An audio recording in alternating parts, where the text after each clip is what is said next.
ಎಲ್ರಿಗೂ ನಮಸ್ಕಾರ. ನಾನು ನಿಮ್ ರಾಜ್ಚರಿಕ್ ಮಾತಾಡ್ತಾ ಇದ್ದೀನಿ. ಸೊ ಇವತ್ತು ನಮ್ ಜೊತೆ ಇದ್ದಾರೆ ಡಾಕ್ಟರ್ ಕಶ್ಯಪ್. ಇವ್ರದೊಂಥರ ರಂಗಭೂಮಿ ಫ್ಯಾಮಿಲಿ ಅಂತಾನೆ ಹೇಳ್ಬೋದು.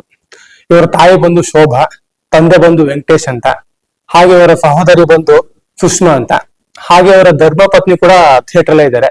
ಅವರ ಹೆಸರು ಬಂದು ಬೃಂದಾ ಅಂತ, ಹಾಗೆ ಅವ್ರಿಗೆ ಒಬ್ಬ ಮಗ ಕೂಡ ಇದ್ದಾನೆ ಅಚಿಂತ್ಯ ಅಂತ. So welcome to Rajcharik YouTube channel sir. ನಮಸ್ಕಾರ ಸರ್. ಈಗ ನಿಮ್ಮ ಫ್ಯಾಮಿಲಿನೇ ಬಂದು ಒಂಥರ ರಂಗಭೂಮಿ ಫ್ಯಾಮಿಲಿ ಅಂತ ಹೇಳ್ಬೋದು. ಎಲ್ರಿಗೂ ನೆನಪಾಗುವಂತದ್ದು, ತುಂಬಾ ಕಾಡುವಂತ ನೆನಪಿರೋದು ಬಾಲ್ಯದಲ್ಲಿ. ಸೊ ನಿಮ್ಮ ಬಾಲ್ಯ ಹೇಗಿತ್ತು ಅಂತ ಹೇಳ್ಬೋದು.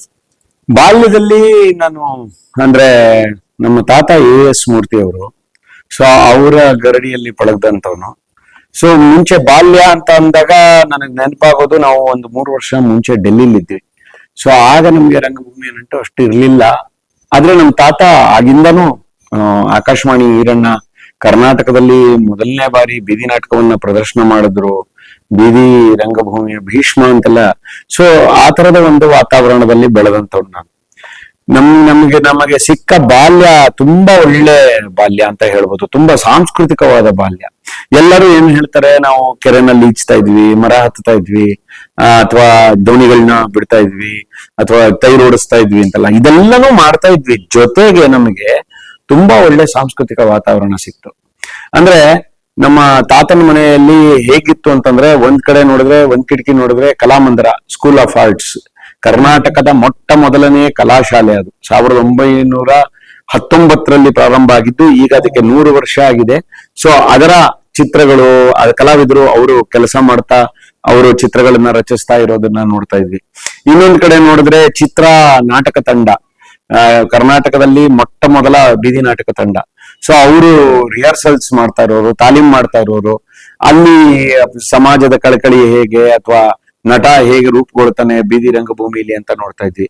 ಅದಲ್ಲದೆ ಇನ್ನೊಂದು ಕಿಟಕಿ ನೋಡಿದ್ರೆ ಅಭಿನಯ ತರಂಗ ನಡೀತಾ ಇತ್ತು. ಅಭಿನಯ ತರಂಗದಲ್ಲಿ ಪ್ರೊಸೀನಿಯಂ ನಾಟಕಗಳು, ಪ್ರೊಫೆಸರ್ BC ಅಂತ ದಿಗ್ಗಜರು, ಯಾರು ಅಶೋಕ್ ಬಾದರ್ ದಿನ್ನಿ ಅಂತವ್ರು, ಹಲವಾರು ಜನ, ಸುಧೀಂದ್ರ ಶರ್ಮಾ ಸರ್ ಇರ್ಬೋದು, ಎಲ್ಲರೂ ಅಲ್ಲಿಗೆ ಬಂದು ಹೋಗೋರು. ಸೊ ಈ ತರದ ಒಂದು ವಾತಾವರಣ. ಇನ್ನೊಂದು ಕಿಟಕಿ, ಒಂದು ಚಿಕ್ಕ ಕಿಟಕಿ ಇತ್ತು. ಆ ಕಿಟಕಿಯಿಂದ ನೋಡಿದ್ರೆ ಯಾವಾಗ್ಲೂ ಒಂದು ಇದು ಏನು ವಜ್ರಾಸನದಲ್ಲಿ ಕೂತ್ಕೊಂಡು, ಒಂದು ದಿಂಬು ಇಟ್ಕೊಂಡು, ಅದ್ರ ಮೇಲೆ ಒಂದು ಪ್ಯಾಡ್ ಇಟ್ಕೊಂಡು, ಪೂರ್ತಿ ರೂಮ್ ಪೂರ್ತಿ ಪೇಪರ್ನ ಹರಡ್ಕೊಂಡು ನಾಟಕಗಳನ್ನ ಬರಿತಾ ಇರುವಂತ ನಮ್ಮ ತಾತ ಕಾಣ್ತಾ ಇದ್ರು, AS ಮೂರ್ತಿ ಅವರು. ಸೊ ಈ ತರದ ಒಂದು ವಾತಾವರಣದಲ್ಲಿ ಬೆಳೆದಾಗ, ಜೊತೆಗೆ ನಂತರದ ದಿನಗಳಲ್ಲಿ ರಾಜಾನಂದ ಸ್ವಾಮಿ ಅವರು ಬಂದ್ರು, C. ಅಶ್ವಥ್ ಅವ್ರು ಬಂದ್ರು. ಈ ತರದ ದಿಗ್ಗಜರು ಸಂಗೀತಕ್ಕೆ ಸಂಬಂಧಪಟ್ಟ ಕಾರ್ಯಕ್ರಮಗಳನ್ನ ನಡೆಸೋರು. ಮೈಸೂರು ಅನಂತ ಸ್ವಾಮಿ ಅವ್ರನ್ನ ಲೈವ್ ಆಗಿ ನೋಡಿದ ಸೌಭಾಗ್ಯ ನಮ್ದು. ಅಂದ್ರೆ ಈ ತರದ ಒಂದು ಸಾಂಸ್ಕೃತಿಕವಾದ ಗಟ್ಟಿತನದ ವಾತಾವರಣದಲ್ಲಿ ನಾವು ಬೆಳೆದಾಗ, ಅದು ರಂಗಭೂಮಿಯ ಒಂದು ಇದರಲ್ಲಿ ಬೆಳೆದಾಗ ನಮ್ಮ ಬಾಲ್ಯ ಅದರಲ್ಲೇ ಕಳೆಯಿತು ಅಂತ ಒಂದು. ಅದಾದ್ರೆ ಇನ್ನೊಂದಷ್ಟು ನನ್ನ ವ್ಯಕ್ತಿತ್ವವನ್ನ ಬಾಲ್ಯದಲ್ಲೇ ರೂಪಿಸಿದಂತ ಕೆಲವು ಘಟನೆಗಳು ಹೇಳ್ಬೇಕು ಅಂತ ಅಂದ್ರೆ, ನಾನು ನನ್ನ ಸೋದರತ್ತೆ ಮನೆಗೆ ತುಮಕೂರಿಗೆ ಹೋಗ್ತಾ ಇದ್ದೆ. ಅಲ್ಲಿ ರಾಷ್ಟ್ರೋತ್ಥಾನ ಪರಿಷತ್ನ ಭಾರತಿ ಪುಸ್ತಕಗಳು ಸಿಗ್ತಾ ಇತ್ತು. ಪ್ರಾಯಶಃ ಆಗ ನಾನು ಒಬ್ನೇ ಅಲ್ಲಿ ಇರ್ತಾ ಇದ್ದಿದ್ದು, ನನ್ನ ಜೊತೆ ಯಾರು ಇರ್ತಿರ್ಲಿಲ್ಲ ಆಡ್ಲಿಕ್ಕೆ ಮಾಡ್ಲಿಕ್ಕೆ. ಸೊ ಹಾಗಾಗಿ ಪುಸ್ತಕ ಓದಕ್ ಶುರು ಮಾಡಿದ್ದು. ಸೊ ಹಂಗೆ ಅಲ್ಲಿ ಅವ್ರ ಮನೇಲಿ ಎಲ್ಲ ಆಲ್ಮೋಸ್ಟ್ ಒಂದು ಟೋಟಲ್ ಕಲೆಕ್ಷನ್ ಇದೆ ಭಾರತಿ ಪುಸ್ತಕದ್ದು.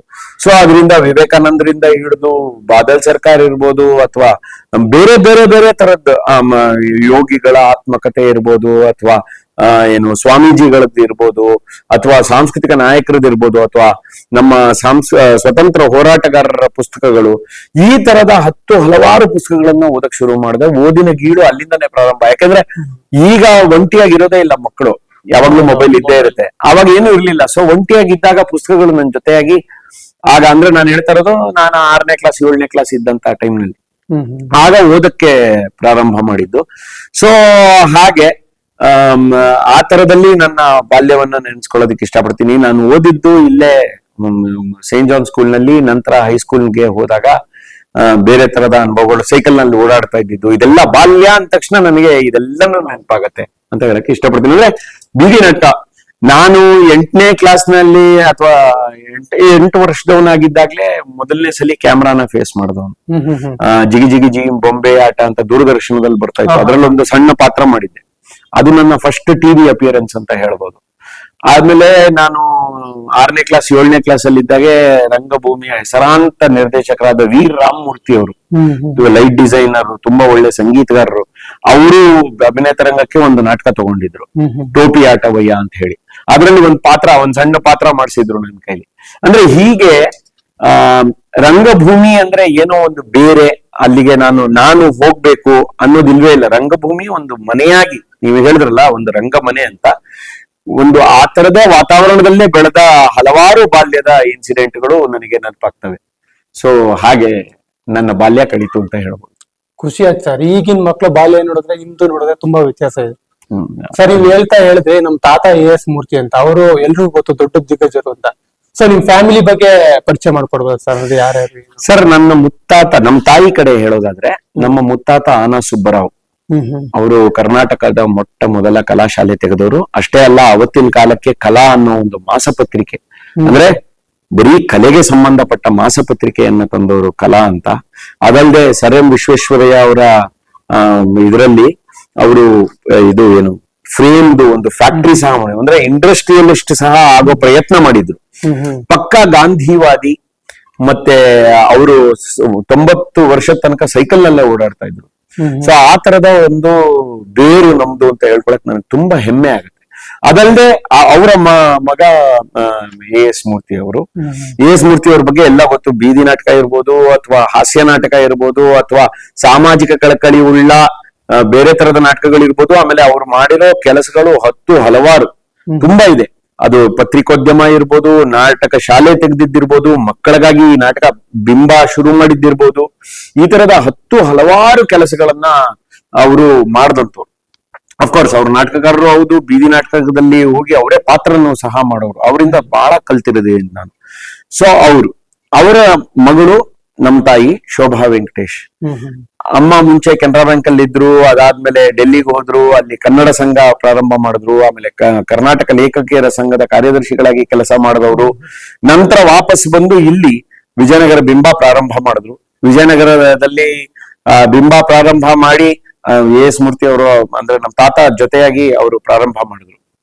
ಇದಿಷ್ಟು ನಮ್ಮ ತಾಯಿಯ ಕಡೆ ವಿವರ. ಆದ್ರೆ ನಮ್ಮ ತಂದೆ ಕಡೆ ವಿವರ ಹೇಳಬೇಕು ಅಂತಂದ್ರೆ, ನಮ್ಮ ತಾತ ಸತ್ಯನಾರಾಯಣಾಚಾರ್ ಅಂತ, ಅವರು ಟ್ರೆಷರಿನಲ್ಲಿ ಇದ್ರು, ಡಿಸ್ಟ್ರಿಕ್ಟ್ ಟ್ರೆಷರಿನಲ್ಲಿ ಕೆಲಸ ಮಾಡ್ತಾ ಇದ್ರು.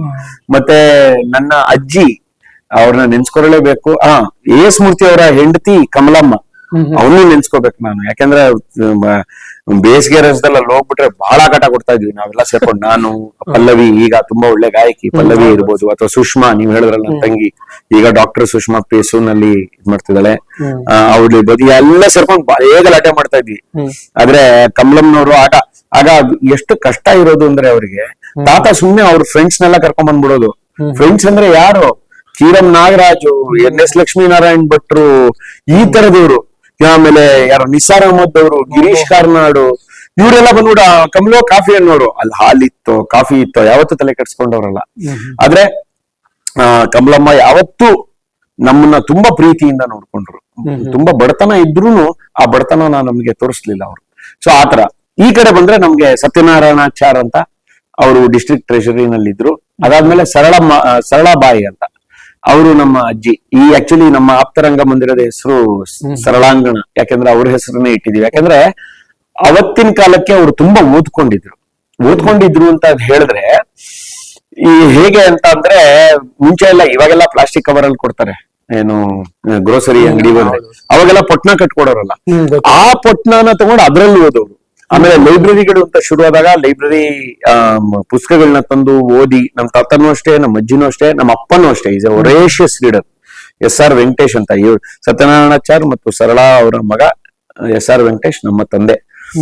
ಇವತ್ತೇನಾದ್ರೂ ನಾನು ಏನಾದ್ರು ಒಂದು ಬರವಣಿಗೆಯಲ್ಲಿ ನಾನು ನಾಟಕಕಾರ ಗುರುತಿಸ್ಕೊಂಡಿದೀನಿ, ನಟ ಗುರುತಿಸ್ಕೊಂಡಿದೀನಿ, ಅಥವಾ ಇದಾಗ ಗುರುತಿಸ್ಕೊಂಡಿದೀನಿ ಅಂದ್ರೆ ನಮ್ಮ ತಂದೆ ತಾಯಿಯವರ ಆಶೀರ್ವಾದ ಮತ್ತು ಬೆಂಬಲ ಇರೋದ್ರಿಂದಾನೆ. ನಮ್ಮ ತಂದೆ ತುಂಬಾ ಒಳ್ಳೆ ಸಾಹಿತ್ಯ ಪ್ರೇಮಿ, ತುಂಬಾ ಒಳ್ಳೆಯ ಪುಸ್ತಕಗಳನ್ನ ಇವತ್ತು ನಮ್ಗೆ ನಮ್ಮ ವಿಜಯನಗರ ಬಿಂಬದ ಲೈಬ್ರರಿಯಲ್ಲಿ ರಂಗಭೂಮಿಗೆ ಸಂಬಂಧಪಟ್ಟ ಹಲವಾರು ಪುಸ್ತಕಗಳಿದೆ.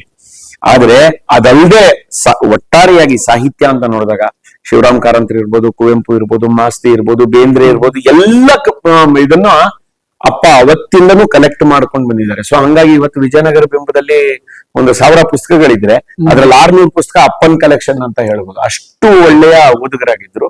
ಆಮೇಲೆ ನಾನು ಬರೆದ ನಾಟಕಗಳಿಗೆ ಖಡಕ್ ಆಗಿ ಕ್ರಿಟಿಕಲ್ ಆಗಿ ಹೇಳೋದು ನಮ್ಮ ತಂದೆನೆ.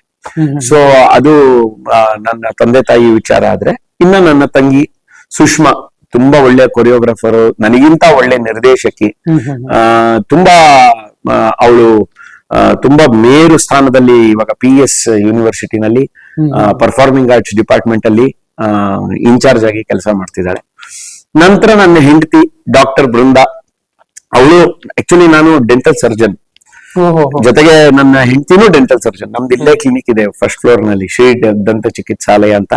ಅಲ್ಲಿ ಇವತ್ತಿಗೂ ನಾವು ಪೇಷಂಟ್ಸ್ ನ ಅಪಾಯಿಂಟ್ಮೆಂಟ್ ಬೇಸಿಸ್ ಮೇಲೆ, ಈಗಲೂ ಈ ಇಂಟರ್ವ್ಯೂ ಆಗಕ್ ಮುಂಚೆ ಒಬ್ರು ಪೇಷಂಟ್ ನೋಡಿ ಬಂದಿದ್ ನಾನು.